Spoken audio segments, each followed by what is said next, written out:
Welcome, ladies and gentlemen, to a breaking news report of Jerusalem's gates. I got a real important news break for you.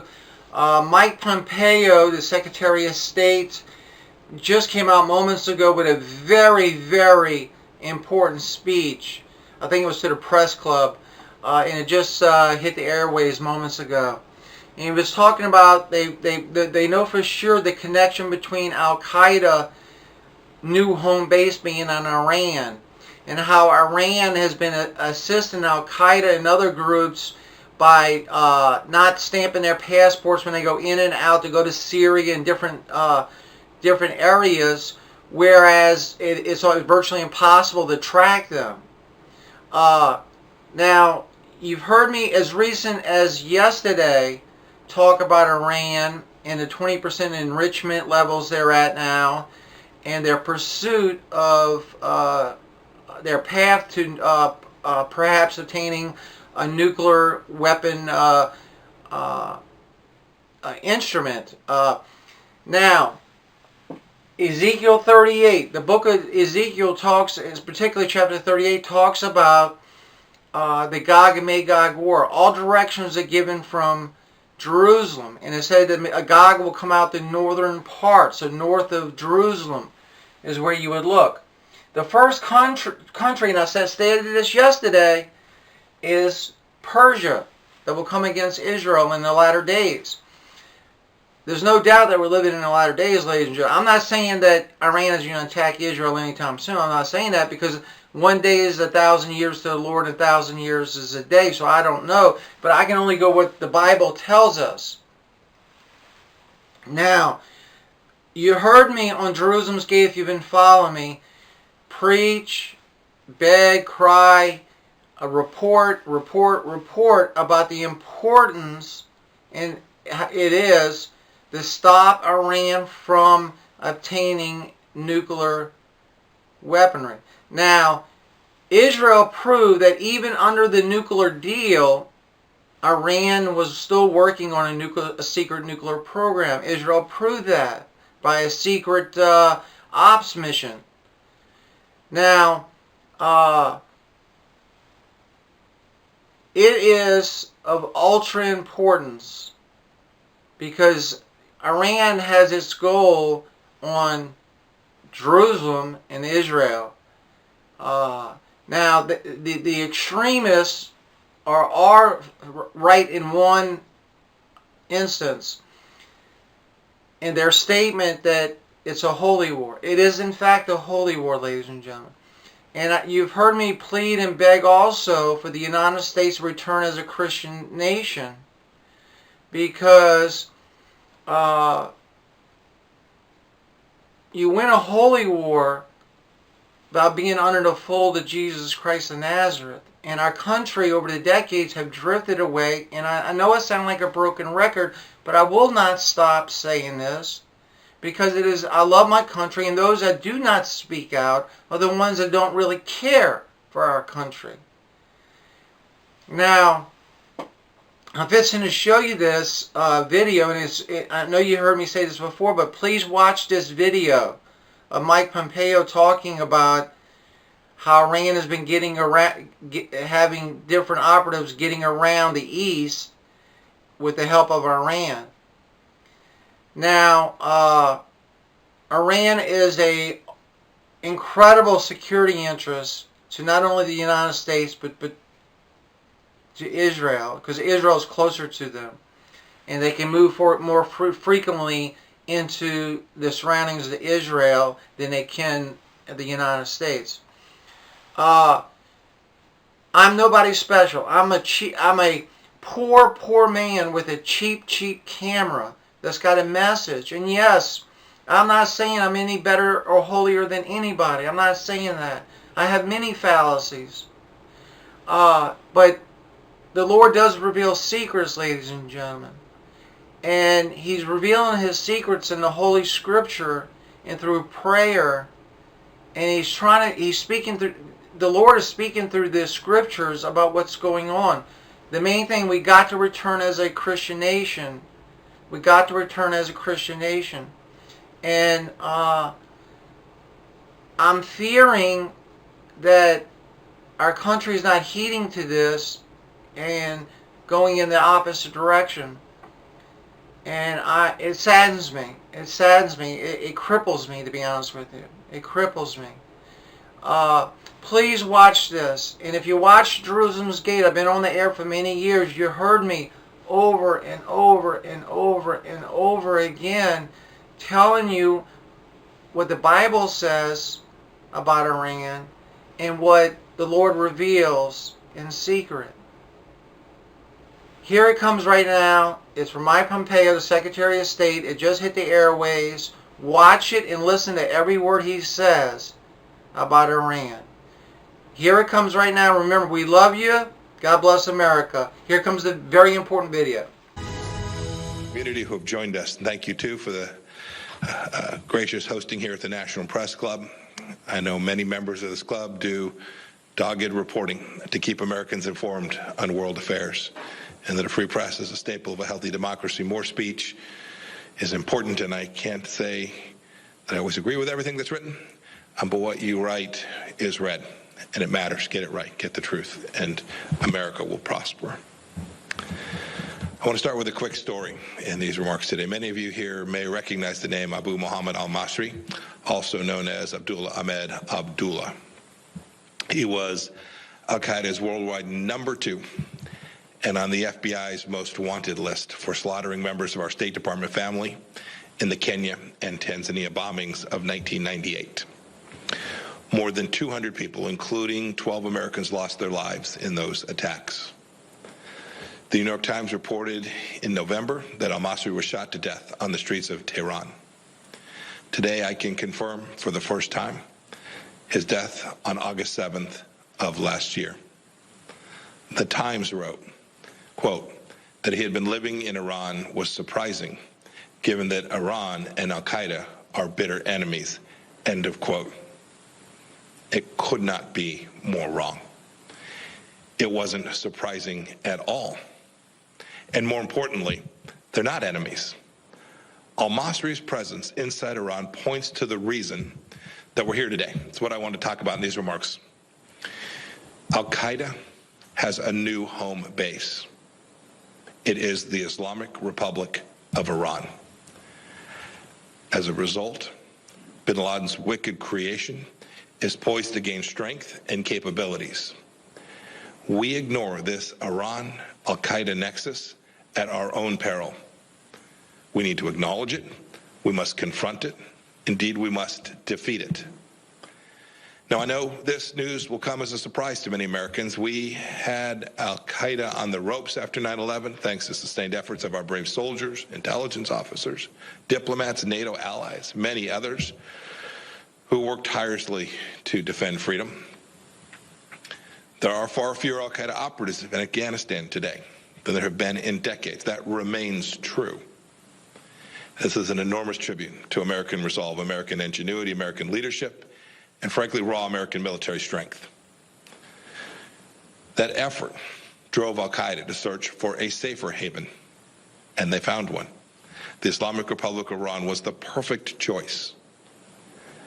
Al-Qaeda has in fact carried on a relationship to Iran for nearly 3 decades, as the 9/11 Commission clearly established. In the early 90s, Al-Qaeda operatives traveled to Iran and the Bekaa Valley of Lebanon, the heartland of Hezbollah, for explosives training. In the period before 9/11, the Iranian regime told border inspectors not to stamp Al-Qaeda members' passports when they entered or left Iran on their way to or from Afghanistan. This was to help them avoid suspicion when they returned to their home countries. And while there's no evidence Iran helped plan or had foreknowledge of the 9/11 attacks, at least 8 of the 9/11 hijackers traveled through Iran between October of 2000 and February of 2001. Indeed, in 2011, a federal judge in New York ruled that Iran had provided support for the 9/11 attacks based on the role it played in furthering Al-Qaeda operatives' plans.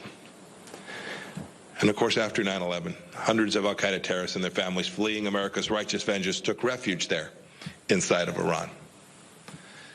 A letter from bin Laden, found by the Navy SEALs during the Abbottabad raid, sums up the relationship since 9/11 very well.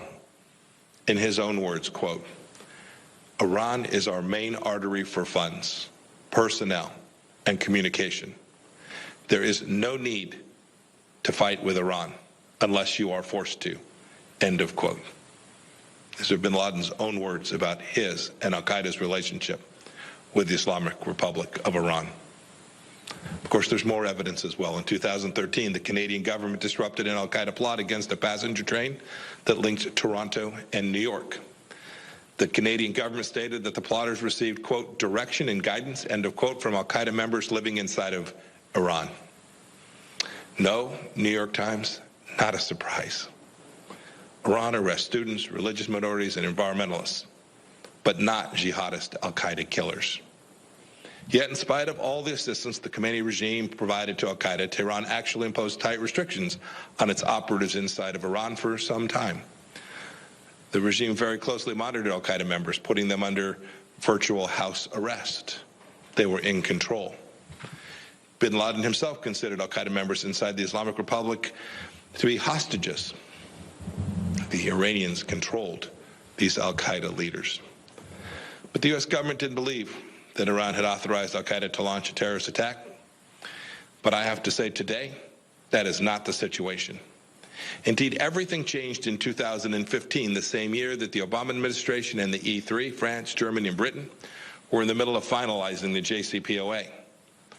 A sea change was happening within the Iran-al-Qaeda axis. Let me give you some information that is brand new to the public today.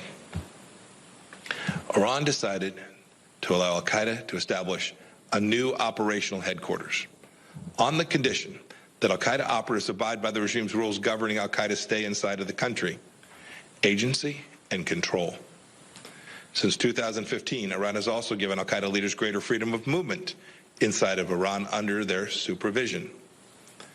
The Iranian Ministry of Intelligence and Security and the IRGC have provided safe havens and logistical support, things like travel documents, ID cards, passports, that enable al-Qaeda activity. As a result of this assistance, al-Qaeda has centralized its leadership inside of Tehran. Ayman al-Zawahiri's deputies are there today, and frankly, they're living a normal al-Qaeda life. Al-Qaeda terrorists like Saif al-Adil and the now dead Abu Muhammad al-Masri have been able to place a new emphasis on global operations and plotting attacks all across the world. Tehran has allowed al-Qaeda to fundraise, to freely communicate with al-Qaeda members around the world, and to perform many other functions that were previously directed from Afghanistan or Pakistan. Al-Qaeda now has time. Because they're inside of Iran, they have access to money. They have a range of Iranian support. They now have new tools for terror. You now have the world's largest state sponsor of terrorism, the Islamic Republic of Iran, as the home base for al-Qaeda. They are partners in terrorism, partners in hate. This axis poses a grave threat to the security of nations and to the American homeland itself. I would say Iran is indeed the new Afghanistan as the key geographic hub for al-Qaeda. But it's actually worse. Unlike in Afghanistan, when al-Qaeda was hiding in the mountains, al-Qaeda today is operating underneath the hard shell of the Iranian regime's protection. America has far less visibility on al-Qaeda's capabilities and their activities than we did on their activities when they were in Tora Bora or even in the mountainous regions of Pakistan. After 9/11, America was able to unleash our firepower against al-Qaeda in Afghanistan to the point that we no longer need a large military presence in that country. Today, we must use our military force surgically against al-Qaeda operatives in Yemen when necessary. We don't have the same options today because these al-Qaeda thugs are burrowed deep inside of Iran. And if we did have that option, if we chose to do that, there's much greater risk in executing it. The Iran-al-Qaeda axis threatens the progress of the Abraham Accords as well. If al-Qaeda can use terror attacks in the region to blackmail nations from joining the war and peace with Israel, then we risk grinding generational momentum for peace in the Middle East to a halt. We risk limiting the growing number of Middle East nations who will all recognize the threat from Iran. But most importantly, Every country must recognize that this unholy collusion is dramatically increasing the risk of terror attacks against their people.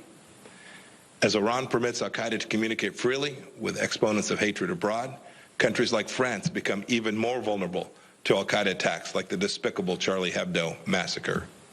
As Iran provides Al-Qaeda with travel documents like passports, countries like Germany are ripe to be the site of the recreation of something like the Hamburg cell, so instrumental in the 9/11 attacks. As Iran permits Al-Qaeda leaders to travel freely to Syria, one of the world's greatest humanitarian crises will continue to rage on. Impoverished Syrians will keep being lured into becoming jihadists. If Iran permits Al-Qaeda leaders to send and receive money from Al-Shabaab, Western nations risk a terror attack like pre-9/11 Afghanistan, a base from sprouting up in Somalia. We risk losing control of strategic waterways. And imagine too, the destruction that Al-Qaeda could carry out if the Iranian regime decided to devote sizable state funds in service of Al-Qaeda's goals. Imagine the vulnerability we'd have if Iran gave Al-Qaeda access to its satellite networks. This is a terror organization buried deeply inside a nation state with advanced capabilities. Look, there's ample precedent for all of this if you consider the regime's support of Hezbollah, the Houthis, Shia militias in Iraq, and Sunni terror groups like Hamas and the Palestinian Islamic Jihad. Imagine the threat to America. Imagine the threat to Israel, to Saudi Arabia. Imagine, too, the potential to completely upend fragile places with an established Al-Qaeda presence like Libya, Yemen, and the Maghreb, or increased turmoil in places like Bangladesh, where Al-Qaeda cells have carried out attacks. Imagine that Al-Qaeda starts carrying out attacks at Iran's behest, even if the control is not perfect. Who's to say that this isn't the next form of blackmail to pressure countries back into a nuclear deal? You don't have to be a former CIA director to see the Iran-Al-Qaeda axis as a massive force for evil all across the world. But the time is now for America and all free nations to crush the Iran-Al-Qaeda axis. The Trump administration has actually made progress. Let's not tolerate Iran giving Al-Qaeda a second wind. Let's not downplay the danger of Sunni-Shia cooperation in terror. Let's not lie to the American people about Iranian moderation and pretend appeasement will work. 30 years of cooperation shows that Iran and Al-Qaeda's divergent theology is no match for its convergent hatred. That's the reality. Here's reality two. Nations have an obligation to sanction entities designated as associated with Al-Qaeda under the UN Security Council Resolution 1267. We've exercised American leadership by sanctioning the MOIS and the IRGC. We urge the United Nations and all countries to do the same. Today I'll announce the following actions. Today we'll announce sanctions on Iran-based Al-Qaeda leaders Sultan Yusuf Hassan al-Arif and Mohammed Abateh.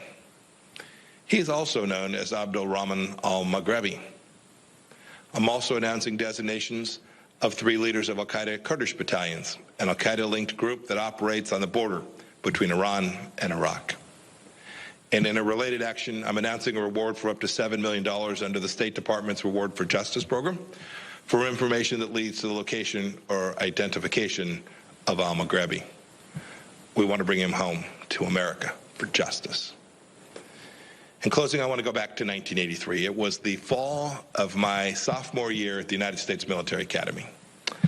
I remember picking up the newspaper to read that a truck packed with explosives had slammed into the U.S. Marine barracks in Beirut, Lebanon, killing 241 American warriors. My life wouldn't be the same after that. As a young soldier, that attack got me thinking about the big questions of national security, about America's role in the Middle East and the world. For those of you who don't remember, the terrorists who killed our fellow Americans were part of an early incarnation of Hezbollah that had the support of the Islamic Republic of Iran. I've not forgotten it. And after 4 years leading the CIA and now the State Department, I'm more clear-eyed than ever about the threat from the Al-Qaeda-Iran axis. The Islamic Republic of Iran has given a new operational headquarters to the terrorist network, with more American blood on his hands than any other. People who are plotting fresh atrocities from Tehran, even as we speak. We can't ignore this truth. And just as we have done with other horrible regimes like the one in China, the Trump administrations will look to this as it is, not as we wish it to be. We see the true nature of the Iranian regime and we refuse to indulge it. We speak the truth about the nature of the Iran-Al-Qaeda relationship, and we've taken significant actions to crush it.